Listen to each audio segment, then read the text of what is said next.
Les bruits du vent et du pédalier d'un vieux vélo sont les meilleurs compagnons pour découvrir la Couarde, la Flotte ou Saint-Martin, tous les villages de l'île de Ré. Leurs ruelles, leurs maisons traditionnelles d'agriculteurs et de pêcheurs. Salut. Seules les couleurs des volets, des portes et du toit de tuiles rompent l'uniformité du blanc. On va conseiller, guider, orienter les gens qui veulent construire ou restaurer une maison pour leur expliquer justement quelles étaient les techniques, les savoir-faire traditionnels qu'il est intéressant de conserver parce que tout ici tient dans le contexte et dans l'unité générale. Tous ces conseils sont gratuits et évitent bien des ennuis. Ces propriétaires, par exemple, ont dû attendre 2 ans les différentes autorisations nécessaires pour rénover et agrandir leur maison du village d'Ars-en-Ré. Tout est très réglementé. La hauteur, c'est 6 mètres maximum. On ne peut pas mettre n'importe quelle tuile, romaine obligatoire bien entendu. Les couleurs. Alors nous, à notre époque où on a fait construire, c'était le blanc obligatoire au lieu du vert traditionnel. Et puis la couleur des murs, blanc aussi, c'est très très surveillé. Il est donc préférable de prendre un spécialiste, rénovateur ou architecte. Il faut bien sûr les payer, mais ils savent ce qui est permis, accepté ou encore toléré, sans courir le risque d'une amende. La façade sur la rue est très traditionnelle, blanche, peinte avec ses volets gris. Toujours pas de provocation vis-à-vis de l'extérieur, mais ici, finalement, on est chez soi. Puis il y a un petit côté de Grèce, il y a un petit côté du Midi, un peu d'Italie, il y a un peu de ce qu'on voudra, mais moi j'aime bien. J'ai bien aimé jouer avec les couleurs. Je suis plutôt vert, je suis plutôt rouge, je suis plutôt jaune. C'est-à-dire les couleurs de la nature, celles des petits jardins clos cachés derrière les murs des ruelles. C'étaient des potagers, ce sont maintenant des salons de plein air, mais ils préservent toujours l'intimité, les secrets des habitants. Exceptionnellement, comme ici, le jardin entoure complètement une petite maison traditionnelle en cours de rénovation. Je suis un enfant du pays, je connais bien les traditions, donc je me bagarre pour essayer de garder une image de la construction qui soit très traditionnelle, mais avec un certain modernisme dans les circulations intérieures, dans les volumes, dans les jeux avec la lumière, dans des choix de couleurs, de matériaux. Respecter beaucoup et innover un peu, c'est peut-être la solution pour que l'île de Ré garde son âme, sans devenir ni un musée, ni la victime du tourisme. Pour qu'elle reste fidèle à ceux qui l'ont façonnée, un plat pays de marais et de champs, d'eau et de reflets.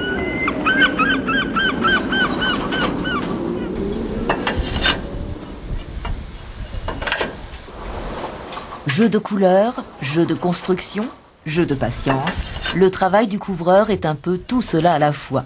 Ainsi naissent des toits qui font pâlir les arcs-en-ciel. Régulièrement, il y a une personne au sol qui regarde si on ne s'est pas trompé d'une tuile, parce que c'est catastrophique. Si on inverse une tuile jaune et une tuile verte, le dessin a changé et ça ne va plus. C'est grâce à l'argile que des toitures flamboyantes voient le jour. Nous sommes ici dans une carrière à Loire-sur-Rhône, village longtemps célèbre pour ses tuileries. Aujourd'hui, il n'en reste qu'une pour perpétuer le savoir-faire. La terre est broyée, aplatie, puis découpée. Notre société existe depuis 260 ans. Nous travaillons toujours avec la même technique.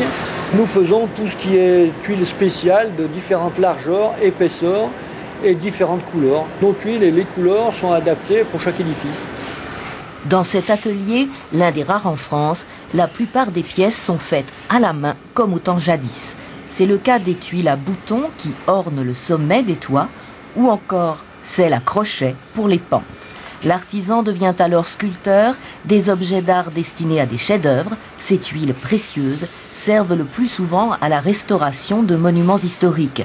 Un exemple prestigieux, l'Hôtel-Dieu, joyau des Hospices de Beaune, érigé au XVe siècle. On a fait ça en 1988. On a été contacté par l'architecte en chef qui nous a fait passer des échantillons. Je me suis rendu sur place pour voir les tuiles, les teintes. Avec ces échantillons, nous avons travaillé de façon à essayer de reproduire au maximum les teintes d'origine. Nous avons travaillé en plusieurs années pour pouvoir restaurer la totalité de l'Hôtel-Dieu de Beaune. Dès l'origine, l'hôtel-dieu de Beaune a été couvert avec deux matériaux différents. D'une part, le bâtiment sur rue, donc, qui abrite la salle des pauvres et la communauté des sœurs hospitalières, était couvert d'ardoise. Les bâtiments sur cour, où il y avait des salles de service, étaient couverts ici de tuiles vernissées. Le matériau de qualité était l'ardoise. Et on couvrait donc le bâtiment le plus prestigieux avec ce matériau. Donc on ne dissimulait pas la richesse, mais au contraire, on l'exposait sur la rue. Les temps ont changé, de nos jours l'ardoise est presque banale et les toits vernissés incarnent le prestige. La légende veut que ce type d'architecture soit l'apanage de la Bourgogne. En fait, il en existe ailleurs, comme ici à Lyon, la Maison des Frères Lumière. Dans cette région, le brun noir domine. En Bourgogne, l'aspect change. Les motifs plus nombreux sont composés de teintes toujours vives, le jaune est omniprésent. La réussite des couleurs est bien sûr une priorité. Elle est d'ailleurs l'étape la plus importante au niveau de la fabrication. Ces tuiles et leurs nuances doivent résister au temps. Les bains qui font naître les couleurs sont composés avec minutie. Pour obtenir le brun noir, nous prenons de l'émail incolore et nous mettons du manganèse dedans. Pour le rouge, du fer. Pour le vert, du cuivre et le bleu, du cobalt. À l'origine, la tuile apparaît gris-bleu et c'est à la cuisson que les émaux se développent et sortent les couleurs. Brillantes et lumineuses, les tuiles vernissées attirent le soleil. Selon le temps et les nuages, les reflets changent, jeux d'ombre et de lumière, sur des demeures chatoyantes qui, grâce aux couleurs, semblent abriter des vies heureuses et paisibles.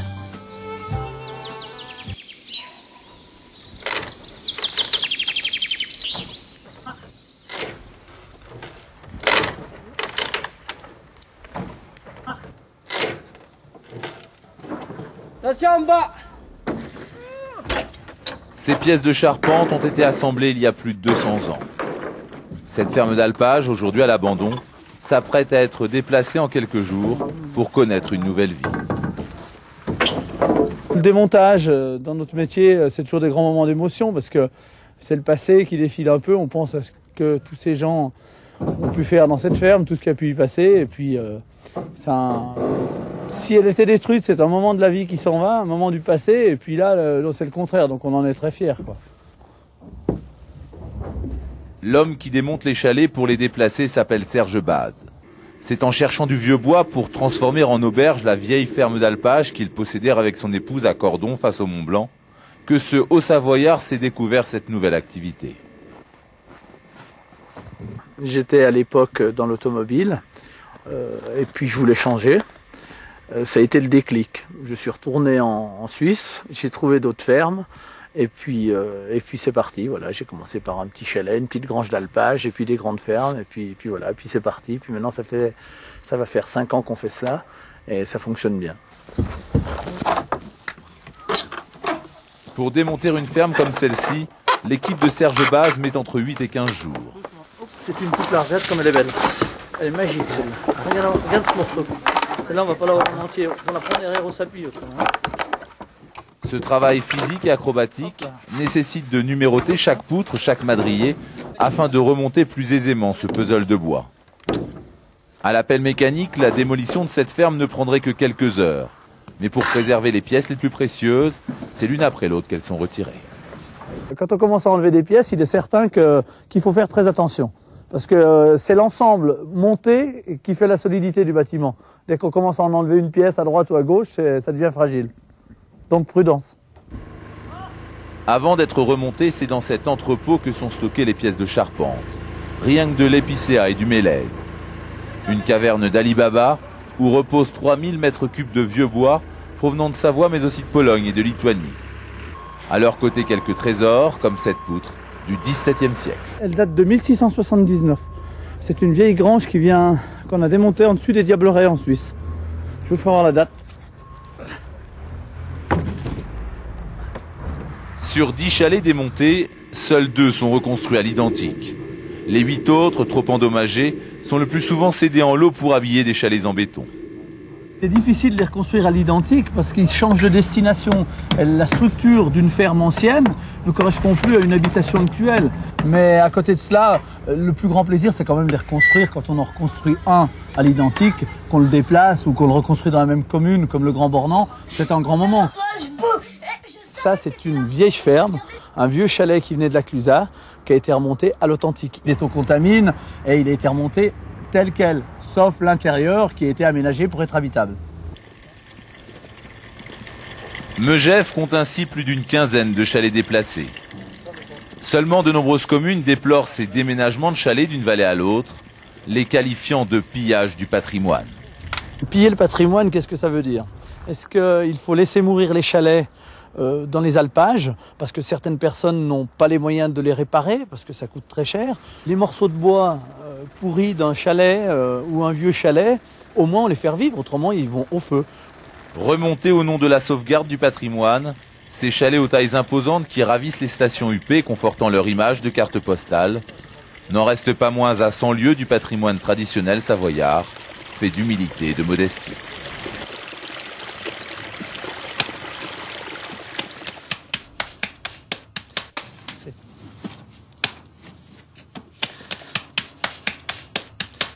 C'est très doux à la main. C'est beau comme tout. L'argile, c'est quand elle est comme ça, qu'elle est malléable et qu'on sait qu'avec ça, on va pouvoir sortir un produit fini qui restera dans des demeures et que les gens l'encaustiqueront, le choyeront, bah c'est formidable, quoi. Les gestes ont l'air tout simples. Cela fait 20 ans que Gérard Alluin les répète tous les jours, seul dans son atelier, en marge du temps qui passe. Le secret est dans la terre, dans le mélange des argiles. Ici se fabriquent des carreaux destinés aux monuments historiques ou aux particuliers amoureux du travail à l'ancienne. Tout se fait strictement à la main, au rythme de 200 pièces par jour. L'artisan n'a pas de four, il fait cuire sa production au feu de bois, chez un confrère du village. Et les fours ne manquent pas aux rairies dans le Maine-et-Loire. Allumés ou abandonnés, ils témoignent de l'activité intense de la terre cuite dans la région. Des historiens en font l'inventaire. On sait qu'avec certitude, il n'y a pas eu d'interruption de fabrication depuis le XVe siècle. Mais on sait aussi par ailleurs qu'avant, à l'époque romaine, on avait déjà des fabrications de terre cuite sur les rairies. En dehors de cette activité sur les rairies, il n'y a quasiment rien. On ne peut pas supposer les rairies sans argile. Et sans elle, on ne peut pas vivre. C'est absolument impossible. Du siècle dernier à aujourd'hui, le bourg des rairies n'a guère changé. Les habitants ne sont toujours pas agriculteurs puisque les terres ne sont pas fertiles. Ils restent fabricants de carreaux puisque les gisements d'argile les entourent, inépuisables. Les carrières sont à ciel ouvert, faciles à exploiter. La pelleteuse a juste remplacé l'homme et le camion, la charrette à cheval. Tout autour, les 2000 hectares de la forêt de Chambier fournissent le bois. Enfin, l'eau est partout pour mouiller l'argile et pour exporter la production. Il y avait même un petit port installé sur la rivière le Loire. Avec et à cause de cet environnement, ici, on est briquetier de père en fils. Je suis d'une famille de briquetiers depuis 6 générations. Il est donc naturel qu'à 14 ans, après avoir travaillé durant toutes les vacances scolaires, je sois devenu briquetier. Il y avait ici beaucoup d'anciens qui travaillaient depuis déjà pas mal d'années, ce qui m'a permis d'apprendre au fil des années. Ce qui nous fait le plus plaisir, bien sûr, c'est de respecter une tradition qui nous a donc été donnée par nos anciens et qui représentait tellement de belles choses qu'il faut absolument perpétuer le plus longtemps possible. Le feu, plus ou moins intense, colore les carreaux, rose pâle, rose foncé ou flammé. La cuisson est impeccable, la couleur elle est belle, ça c'est bien cuit, oui. À côté des terres cuites traditionnelles, le jeune PDG a créé et développé une production de carreaux émaillés et peints, soit à la main de façon artisanale, comme ici dans l'atelier de décoration, soit selon des techniques plus modernes. En fabriquant des petites séries haut de gamme, l'entreprise fait vivre 67 salariés et exporte jusqu'en Arabie Saoudite. Elle a donc su évoluer avec le temps, au contraire de l'atelier du croc. Ici, l'ensemble est tellement intact qu'il est inscrit aux monuments historiques. Maurice Prader y travaille depuis 40 ans. Il ne faut pas être fainéant, il faut être courageux, primo. Et puis, il ne faut pas avoir peur de se salir, hein, non plus. Il faudrait bientôt pas avoir de main. C'est qu'il faut y faire attention quand on prend les carreaux, donc avec les mains, quoi, quand surtout ils sont pressés. Je sais pas, j'ai toujours bien aimé le travail de la brique et du carrelage. Encore maintenant? Encore maintenant, la présente année, puisque j'y suis toujours fidèle. La brouette est le seul véhicule capable de passer par l'entrée étroite du séchoir centenaire. Les carreaux, bien secs, vont cuire dans le four à bois pendant 3 jours et 2 nuits sans arrêt. La terre, elle a fait vivre quand même des quantités de ménage, hein. Il faut le reconnaître. Il y avait une bonne ambiance. Peut-être un peu moins à présent parce que chacun rentre chez soi le soir, mais à une certaine époque, le village était très vivant. C'est vrai que les rues sont vides maintenant en fin de journée. Mais tout de même, certains artisans de la terre cuite se retrouvent après le travail au Club Saint-Georges pour jouer à la boule de fort, une autre tradition locale. Et sur quoi marche-t-il le long du terrain de jeu? Sur des carreaux d'Héréry, évidemment. Non, je l'ai même pas, c'est pas mal.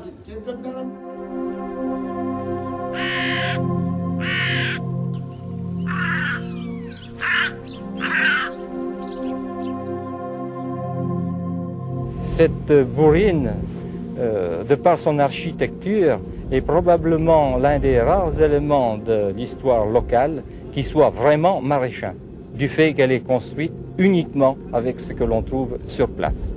C'est-à-dire? C'est-à-dire la terre, la ruche et les roseaux. Et puis le bois aussi, un peu de bois. Dans le Marais breton vendéen, pays de terre et d'eau, la bourrine est effectivement la maison traditionnelle du maraîchin, l'habitant du Marais, composée d'une grande pièce, voire d'une deuxième plus petite. Nombreuses autres fois, les bourrines ont progressivement disparu du paysage vendéen. Il n'en resterait aujourd'hui qu'une petite centaine. Elles sont construites en matériaux très sensibles. Pour les conserver, il faut d'abord les habiter. C'est ça le problème. Il faut les habiter. Si on ne les habite pas, ça se détériore, ça se dégrade très rapidement. Ça demande un entretien continuel, notamment la toiture. Il faut la refaire au besoin. Et pendant très longtemps, on ne trouvait personne pour refaire les toitures. Maurice est l'un des derniers dans le Marais à avoir construit une bourrine. Un savoir-faire qu'il a transmis à quelques passionnés qui continuent d'aller dans le Marais pour couper des roseaux.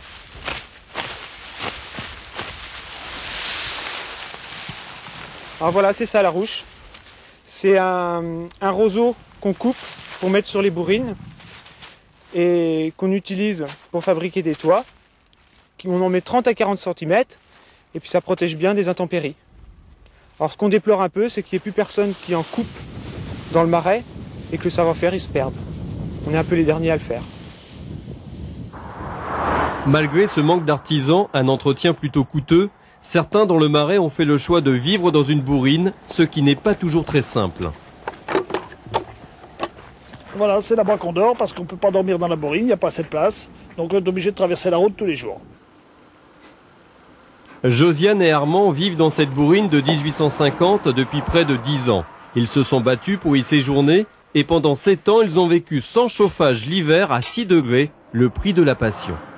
Disons que j'ai eu un coup de cœur pour cette bourrine parce que c'est vrai que j'ai trouvé vraiment très très belle et lorsqu'on est dans une bourrine, on s'y trouve vraiment très très bien. Disons que c'est une demeure bien particulière, il y a une âme, il y a quelque chose. Disons que c'est un petit nid douillet en fait. Disons que c'est une forme de vie un peu particulière, c'est un art de vivre en fait. On profite les bourrines sont la plupart construites au bord des rivières. Donc on a la rivière, on a les poissons, on a les roseaux, la beauté de la nature en fait, quoi. On est vraiment bien. C'est le bonheur. C'est le bonheur. Si autrefois habiter une bourrine était une situation subie par les maraîchins, ils n'avaient pas les moyens de se payer une maison avec un toit de tuiles. Aujourd'hui, à l'image des Briands, c'est une situation choisie. Armand Dupont, 79 ans, lui n'a jamais voulu quitter la bourrine de ses parents. Elle est restée comme elle a été faite en 1921. Elle est intacte. Intacte, vous savez pas. Et vous avez toujours vécu ici? Oui. Oui. Et elle représente quoi cette bourrine pour vous? Moi, tant que je pourrais rester dedans, je ne veux pas aller ailleurs, d'abord. Mais un jour, il faudra sans doute y aller.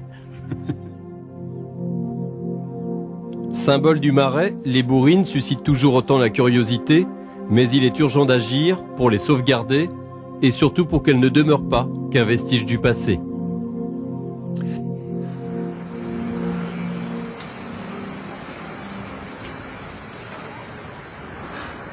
Ces terres d'ocre aux nuances beige, rouge qui colorent les collines, ce sont elles que l'on retrouve sur les toits méditerranéens, dans ces fameuses tuiles canal. Ce qui fait l'intérêt et la qualité esthétique des tuiles provençales, c'est la diversité des gisements d'argile disponibles dans cette région. Millau et ses environs en sont une parfaite illustration. Alors ce sont deux argiles différentes. L'argile blanche est une argile calcaire et l'argile qui est gris foncé contient de l'oxyde de fer. Et celle-ci, à la cuisson, va obtenir une couleur rouge, à la différence de la première qui aura une couleur très claire. Voilà. Après quelques mois livrés aux intempéries, l'argile s'oxyde, se désagrège. Une fois les gelées passées, il est temps de la travailler. Le broyeur la réduit en poussière. Un peu d'eau et la pâte commence à se former, exactement comme dans un pétrin. Le secret de la qualité, il est là, dans le travail de la pâte.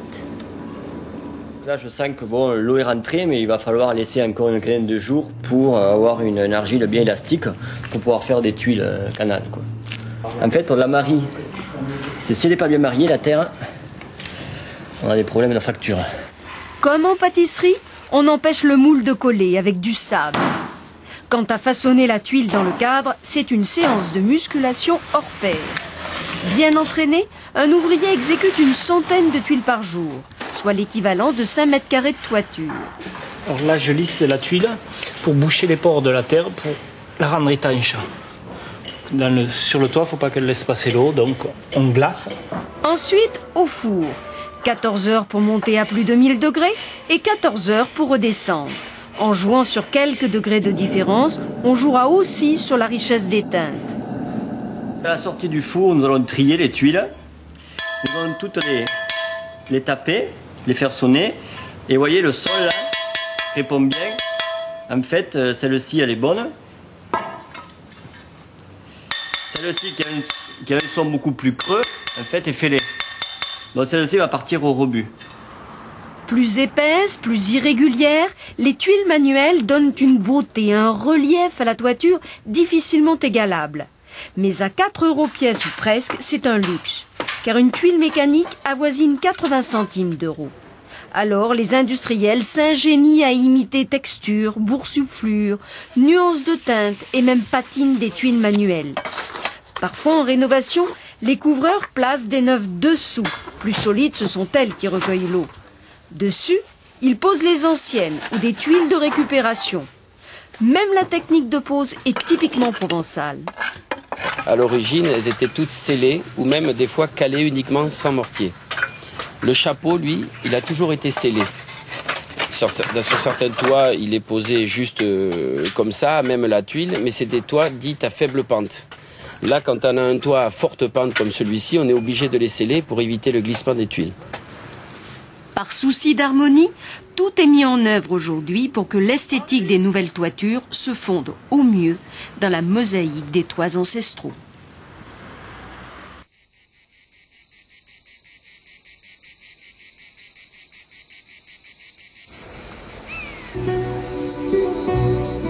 Ça pourrait être un de ces palais austères plantés dans la campagne toscane, ou alors peut-être l'une de ces fastueuses demeures coloniales, tout droit sorties d'Autant en emporte le vent.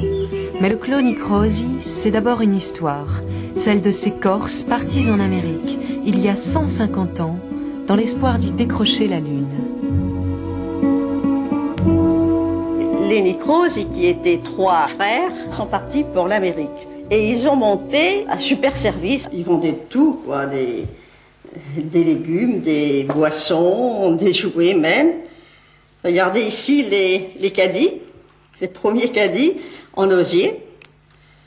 Et c'est cette manière, je dirais, qu'ils ont fait fortune, quoi. Les 3 frères devenus richissimes, c'est l'aîné Pierre qui décide de revenir au pays après 20 ans d'exil. Et il y fait construire, face à la mer, un palais à la démesure de sa fortune. Au total, 28 pièces décorées par des artistes qu'on n'hésite pas à faire venir d'Italie. Nous sommes très proches de la Toscane, nous sommes à 80 km de la Toscane, et on faisait appel aux entrepreneurs toscans. Ils arrivaient avec leur corps de métier, peintres, menuisiers, carreleurs et autres, et tout ce que vous voyez est d'époque. Fin du 19e, quoi. C'était, au fond, une manière de montrer qu'ils avaient réussi, quoi. Mais si les descendants des Nicrosi ont su préserver l'héritage de ce grand-oncle d'Amérique, d'autres maisons sont devenues, pour leurs propriétaires, un gouffre financier. Lorsqu'il fait construire la Villa Saint-Pierre en 1883, Pierre Battistini ne recule devant aucune extravagance pour étaler sa réussite. Une façade copiée sur celle de l'Opéra de Bolivar au Venezuela et surtout une fresque où se déroule toute son histoire. Il y a des fresques qui représentent effectivement l'exploitation qu'avait Pierre Battistini, une mine d'or. Je crois que c'est au Venezuela. Et il a fait représenter des châteaux. Ce sont des rêveries de ce propriétaire qui, revenant en Corse, a donné une mesure à tous ces fantasmes, à tous ces grands espoirs qu'il avait de bâtir un empire, peut-être même en Corse. Et puis, à force de vouloir donner corps à ces fantasmes, Pierre Battistini s'est ruiné et ses héritiers ont revendu pour une bouchée de pain la maison de ses rêves. Il en reste cette fabuleuse villa de vacances qui se lit comme un roman. C'est tout l'imaginaire en fait des voyages qui apparaît ici au 19e. C'était la période un petit peu romantique et puis ces Cap-Corsins, ils ont vraiment réalisé leurs rêves. Partir en Amérique du Sud ou en Amérique centrale ou même aux États-Unis, ça fait rêver tout le monde. Et si ces maisons n'ont jamais laissé percer leur mystère, c'est peut-être pour nous permettre, aujourd'hui encore, de rêver de voyages et de chimères.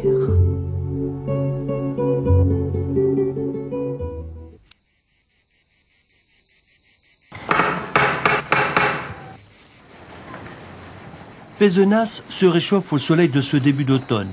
Ancienne ville royale, capitale du Languedoc au grand siècle, Molière y planta ses tréteaux. Sa vieille ville est une leçon d'architecture. Ses portes datent du 15e au 19e siècle et sont la passion de ce menuisier d'art. C'est un tout, c'est la ferronnerie, le bois, la beauté de la porte, la personne qui l'a fabriquée, puis tout le temps qui passait dessus, la patine.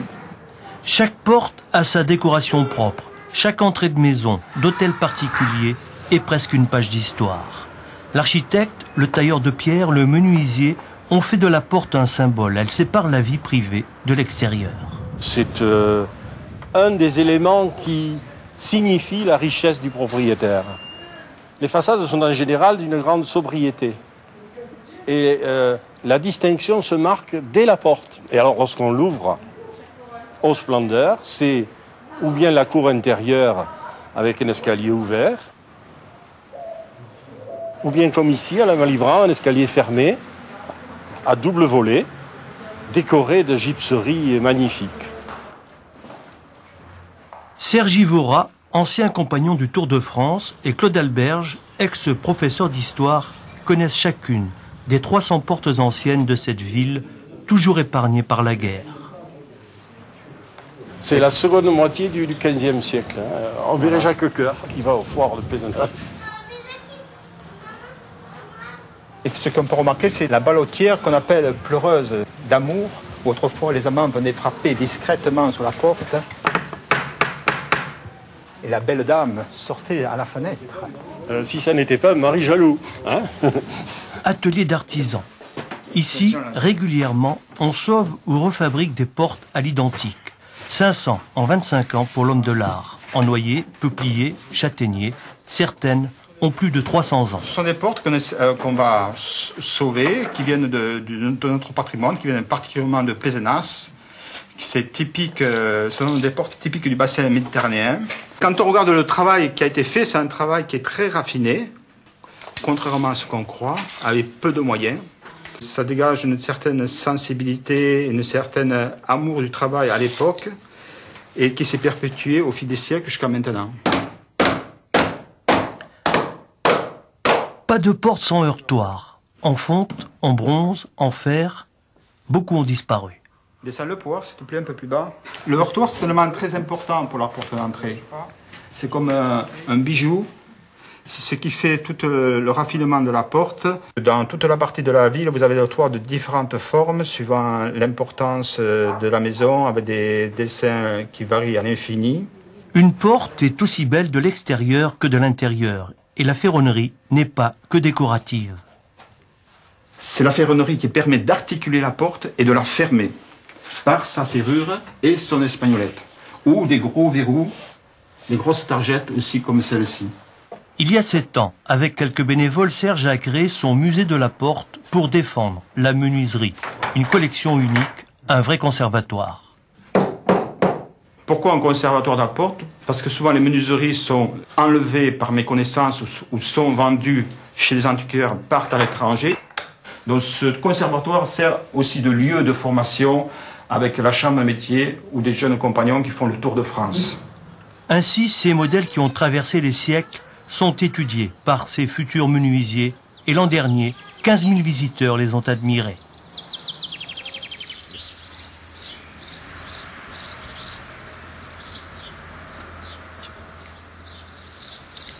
Ici, les toits ont une histoire et ces ardoises la comptent. Elles témoignent d'une gloire passée dont les villages d'Alassac et de Travassac étaient les fiefs. Sur ces toitures, certaines pierres ont près de 400 ans et ces murs gris-bleu datent du XIIIe siècle. Une longévité exceptionnelle pour de l'ardoise, car ce coin de Corrèze abrite un gisement quasi unique au monde. Il n'y a qu'en Chine qu'on en trouve une qualité approchante. Extrêmement dure et rigide, cette ardoise est si difficile à travailler qu'aucune machine ne peut la dompter. Elle se travaille à l'oreille et seul le doigté humain en vient à bout. Quand on travaille l'ardoise, dès qu'on a percé un trou ou autre, on la cogne. Voilà, ça fait le son d'une cloche. Et quand elle est fêlée, ce son-là, eh bien, ça sonne pas, ça sonne creux, quoi. 17 ans qu'il n'avait pas posé une toiture pareille. C'est beau mais cher. 4 fois le prix d'un toit traditionnel. L'ardoise provient d'une carrière proche de celle-ci. L'exploitation y a ouvert ses plaies béantes et modelé des paysages insolites, vertigineux. 140 mètres de haut par endroit. Des gouffres creusés à main d'homme, à coups de marteau et de burin. Avant l'électricité, ils exploitaient en descendant de plus en plus profond. Le problème, c'est qu'il n'y avait que des treuils et des palans. Mais à force de descendre, ils rencontrent de l'eau. Donc comme il n'y avait pas d'électricité, pas de pompe à eau, ils arrêtaient l'exploitation. Dès l'arrivée de l'électricité, avec les grues, les pompes à eau, ils ont pu revenir et réexploiter dans les puits beaucoup plus profonds. Depuis 300 ans, le travail de l'ardoisier n'a pas changé. Même regard exercé, mêmes outils, mais pas rigoureusement les mêmes gestes, car ici l'ardoise se devine. À y regarder de près, chacune est unique avec ses fêlures, ses épaisseurs disparates. Et son travail est donc lui aussi unique. La pierre, c'est un petit peu comme le bois, elle a un fil. Donc on va repérer dans un premier temps le fil de la pierre. Et à partir de là, une fois qu'on a repéré ce fil, on va commencer à provoquer l'ouverture donc sur la partie supérieure. Il arrive un moment, on arrive à un point où si on insiste, on casse. Donc à partir de là, on va passer sur les côtés. Et à chaque fois, c'est le son qui va déterminer l'ouverture de la fente en définitive. L'homme de l'art débite en moyenne 300 feuilles par jour. Mais au bout, il ne reste que 4 mètres carrés d'ardoise. Au mieux, la perte avoisine 80%. Cette ardoise, il en faut environ 1500 mètres carrés. Et la seule différence par rapport aux autres ardoises qu'on fait, c'est que c'est une ardoise qui est plus épaisse. C'est une ardoise qui ira au Mont Saint-Michel. Alors ça, c'est le petit modèle. Sinon, on a le gros modèle. Oui. L'ardeur et la difficulté du travail se lisent sur les outils. Eh bien, ce marteau appartenait donc à mon grand-père. Ça représente quand même des années de travail pour obtenir donc l'empreinte de sa main donc dans le manche. Donc c'est un manche en buis, donc un bois qui est censé être très dur. À force d'élimer le tranchant de l'ardoise, le métal lui-même ne résiste pas. Un métier dur, mais dont les anciens se souviennent avec nostalgie. J'aime ça. Là, moi, tous les jours, je passe devant eux. C'est magnifique. J'ai connu plus de 200 ouvriers à Travassac. Et maintenant, ils sont 4-5. Pourtant, il serait bien davantage si de nouveaux bras redressaient les manches, car dans ces ardoisières, on peine à satisfaire la demande, faute d'une main-d'œuvre persévérante.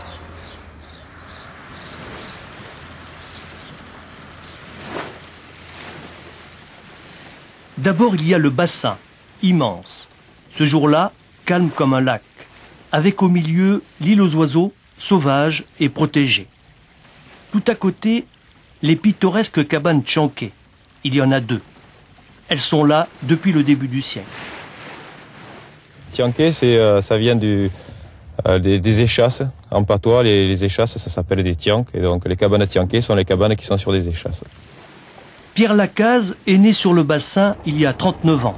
Reçu à Sciences Po, il a fait son droit, puis a préféré succéder à son père. Il est ostréiculteur. C'est un choix qui est lié justement à la beauté du site.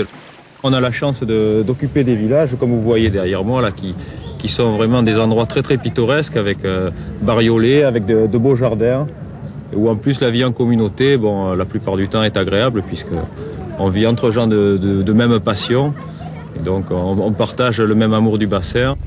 Comme ailleurs sur le bassin d'Arcachon, à Piraillan, à l'Herbe, au Canon, ces villages de la côte nord du Cap Ferré ont vie de l'ostréiculture au quotidien. On reste artisan dans la façon de faire. Depuis des décennies, rien n'a vraiment changé.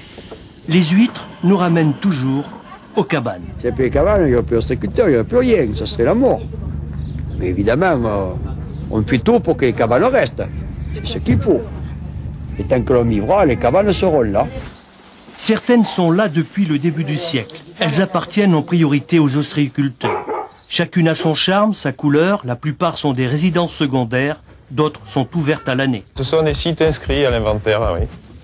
La particularité des cabanes des villages ostréicoles sont qu'elles sont toutes en bois, puisqu'elles sont construites sur le domaine public de l'État, donc on n'a pas le droit d'y construire en dur. Elles ont été construites à l'origine avec des arbres de la forêt landaise, oui, qui ont été ramenés ici par flottage ou par chaland, par bateau. Ici, on travaille à son rythme. Mais les anciens ont laissé un héritage, un art de vivre que l'on préserve, et ceux qui ne peuvent habiter là y reviennent volontiers. Alors on a pareil. C'est magnifique, ça, c'est typique. Il n'y en a pas beaucoup comme ça. Puis j'ai passé toute ma jeunesse, moi, ici. J'ai travaillé aux huîtres. Les cabanes privilégiées sont sur le bord du bassin. Chacun s'invente un décor. Ça nous rappelle les Antilles. Alors on a mis beaucoup de bougainvilliers, des daturas, aussi une plante qui vient du Brésil, le tibouchina. Et sinon, beaucoup de rosiers, géranium et tout ça. Ah, ça, c'est la plus belle photo du monde. Sur la photo que prendront les estivants cet été, il y aura une embarcation née il y a 80 ans, chère aux ostréiculteurs. Voilà les bateaux traditionnels du bassin d'Arcachon, les célèbres pinasses qui sont connues presque dans le monde entier. Celle-ci est de construction plus récente que celle qui est à terre, là, qui est vraiment la rouge et une pinasse traditionnelle, la vieille école du bassin d'Arcachon. La pinasse, idéale pour découvrir les cabanes du bassin qui se donnent parfois des airs de Nouvelle-Orléans. Des cabanes qu'on se transmet entre gens de mer. Les anciennes ne se vendent pas. Philippe Audois, lui, a hérité de la sienne. Cette maison doit être de 1902-1903. Mon arrière-grand-père était ostréiculteur, c'était son doncher ostréicole. Et l'hiver, il venait moins, il avait 2 pinassotes. C'était des pinasses à rame, pinasses à voile, qu'il ne pouvait pas laisser devant à cause des tempêtes. Donc, cette maison fait 3,20 m de large, comme beaucoup, parce qu'il avait la place des hommes et de la pinasse. Il est rentré là. La cabane aménagée est devenue atelier de peintre. Il y vit toute l'année. Elle mesure 25 mètres de long. Et c'est là qu'était la deuxième pinasse, qui s'appelait La Réunion. L'autre s'appelait La Terre de Feu, car il avait énormément voyagé. Il était capornier à 18 ans. Il avait fait le tour du monde. Il avait gardé un souvenir extraordinaire de ces 2 pays. L'arrière-grand-père, fidèle à ses racines, est revenu vivre ici, au bassin. Il y a une cabane tombée amoureux, oui. Et puis, tellement que ça devient passionnel et qu'il ne faut pas qu'elle vous trompe. Il faut toujours rester avec elle. C'est pour ça que je n'en parle plus jamais. On est né là, j'espère en mourir là, le plus tard possible. Et le regard du peintre, aussi loin qu'il porte, au large des cabanes, ne se lasse jamais du spectacle du bassin qu'on appelle ici la petite mer.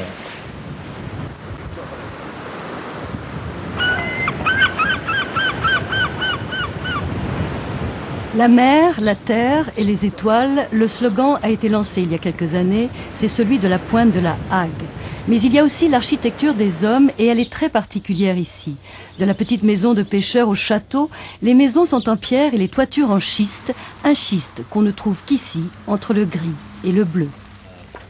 Jacques Hochet est un des derniers couvreurs du Cotentin spécialisé dans ces toitures en schiste. Refaire une toiture de ce type est une entreprise énorme. Brièvement, la première étape consiste à déposer toutes les pierres, une à une.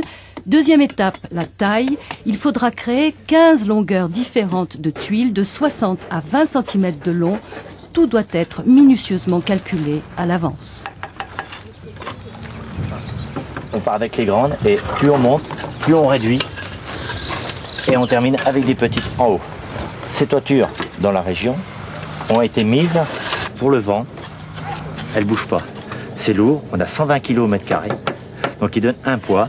On fait un petit joint de mortier de chaux qui empêche le vent de pénétrer le plus possible et qui fait une étanchéité. Pour la chaleur et le froid, c'est bien. Aucune laine de verre pour l'isolation, la ventilation du toit se fait par ces chatières. Quant à l'accrochage des tuiles, on utilise ces chevilles en châtaignier. Une toiture en schiste, en pierre neuve, c'est 3 générations. Et entre 20 et 25 ans, on refait un petit joint pour éviter que les pierres bougent de trop sur le toit. Tous les habitants de la Hague sont très attachés à leur maison. Albert, par exemple, a acheté la ferme où petit, il venait chercher le lait. La maison avait plus de 100 ans, il l'a entièrement restaurée. J'ai beaucoup voyagé. Et je suis revenu ici et je tenais à avoir une maison typique du pays et dans mon coin. J'avais décidé que je voulais une maison locale, en pierre, en cailloux comme on dit ici, et couverte en pierre. Donc j'ai réussi au-delà de toute espérance. Autrefois, tout autour de la Hague, il existait de nombreuses carrières de schiste. Aujourd'hui, elles ont toutes disparu. L'extraction coûte trop cher et le marché était trop peu important. Si on trouve plus de schiste dans les années qui viennent, malheureusement, comme on dit, on sera en voie de disparition. Il faudrait absolument une carrière locale de réouverte. On pourrait faire venir du schiste d'ailleurs. Mais c'est vrai qu'on pourrait en faire venir d'autres régions de France. Mais le problème qu'il y a, c'est la couleur. La couleur, les veines, on en a qu'ici. Même de l'étranger, on peut en avoir. Mais cette couleur, on ne la trouve nulle part ailleurs. Et ces veines, on ne les trouve pas. Pourquoi j'adore ce matériau? Parce que quand on le travaille, quand on le touche, il a une existence. Et on sait qu'un matériau ancien qui a plus de 100 ans d'extraction, il a une vie. Depuis que j'ai touché à ce matériau, c'est plus fort que moi, je ne peux pas m'en passer.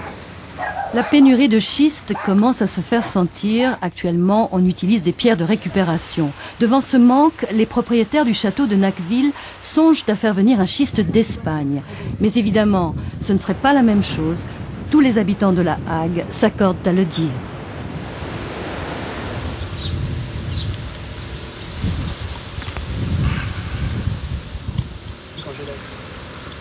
Dans le marais de Brière, les roseaux se balancent et bruissent au vent.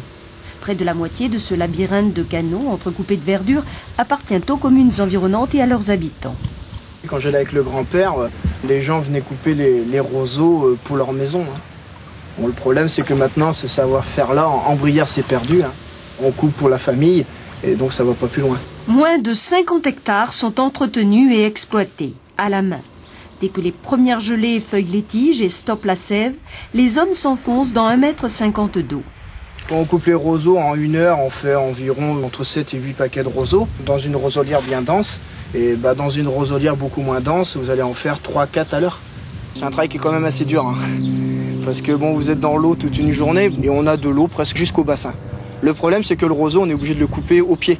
Parce que c'est là qu'il est de meilleure qualité. Donc on est obligé à un moment donné ou à un autre de mettre la main dans l'eau. Le roseau ne coûtait qu'heure et sueur au début du siècle, de même que le jonc et la paille de seigle. Ironie des temps, voici le toit du pauvre devenu aujourd'hui symbole d'aisance, de retour à la nature et de bien-être. Ainsi, en découvrant la maison où était né son beau-père, René Troublé n'a pas hésité. Avec mon épouse, ça a quand même été un genre de coup de foudre, parce que d'abord, je n'avais jamais vu de chaumière, et puis, bien que la maison soit très abîmée, ça nous a semblé intéressant de s'en occuper, en fait, et de la restaurer. Malheureusement, le chaume, c'est pas éternel. Il y a des chaumiers qui font le travail très très bien, qui mettent suffisamment de chaume pour que ça résiste très longtemps, mais il y en a d'autres qui sont un petit peu plus cool, si l'on peut dire. Ces chaumiers-ci ne lésinent pas sur l'épaisseur de roseau. Du bas vers le haut, Ils les montent à l'horizontale, entre 12 et 14 bottes au mètre carré. Ils font 5 mètres carrés par jour environ.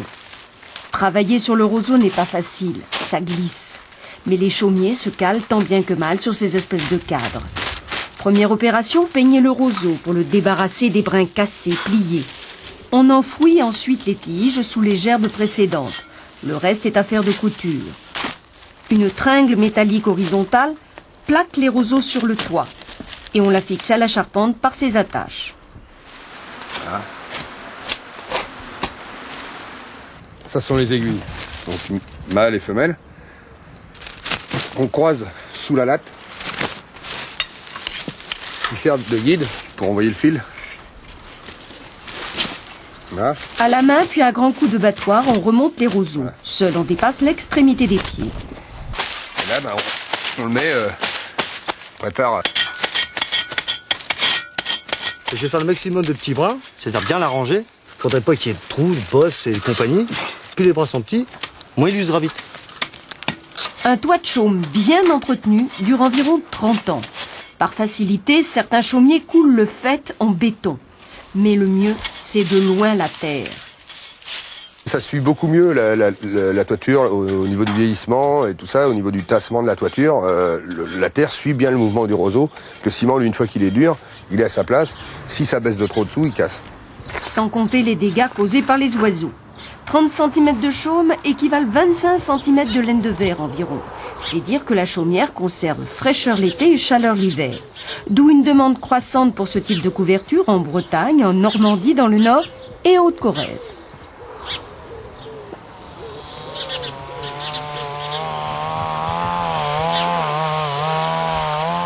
Construire sa maison en bois. C'est un rêve en tout cas qui date de longtemps et qui était resté dans un petit coin de ma tête. Et puis quand j'ai vu que c'était possible, ce rêve s'est éveillé, quoi. Ce que je tenais à faire, c'était la maison de A à Z. C'est-à-dire choisir le bois en forêt, le marquer. Comme celui-là, par exemple, ce serait un bon fût, il est bien droit. En plus, bon, il y a du lierre qui pousse autour, on peut supposer qu'il est arrivé à maturité et on peut le couper sans problème. Alors il m'a fallu environ 200 pieds, ce qui représente 100 mètres cubes. Donc ça, c'est du résineux, c'est de l'épicéa. Toute la majorité de la forêt ici est un sapin et un épicéa. À Rancurel, dans le Vercors, Bernard a donc abattu 200 épicéas pour construire les 90 mètres carrés de sa propre maison. C'est le deuxième été qu'il se consacre à elle. L'hiver, il dirige une école de ski. L'été, une grue télécommandée, un compas et une tronçonneuse sont ses seuls compagnons sous le regard attentif de ses voisins. Non, ça fait quelques mois que je le vois faire. Faire ça tout seul, il faut le faire. Hein. Vraiment, je lui tire le chapeau. Hein.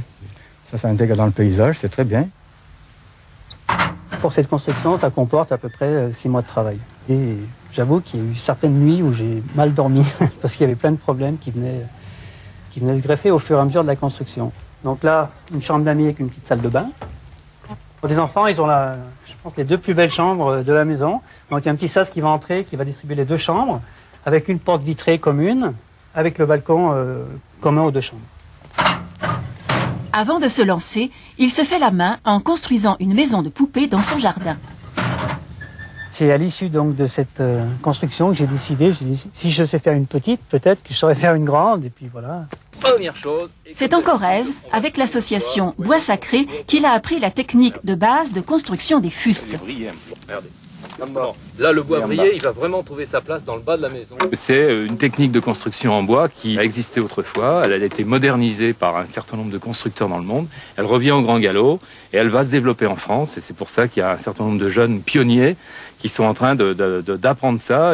Et puis, l'outil fondamental, c'est la tronçonneuse qui nous permet de faire ce qu'on faisait autrefois à la hache et de le faire de façon précise, rigoureuse et très vite.